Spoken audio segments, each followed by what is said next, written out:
Alright guys, we got another couple of openings here. So this one's going to be a little special. We have two different ones. The first one we're going to look today is the Piranha. Cool little skillet. It's a size number 3, which is 6 inches. But look at that, man. That looks pretty stinking awesome. And then, we got this boa. Get this one open.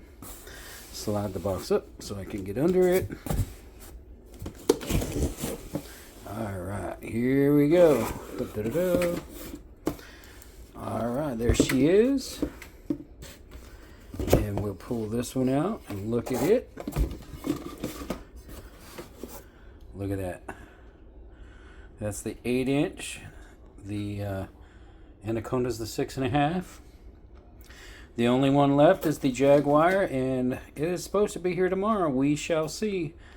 But there they are, guys. Both of them are awesome little skillets, part of the Amazonia series.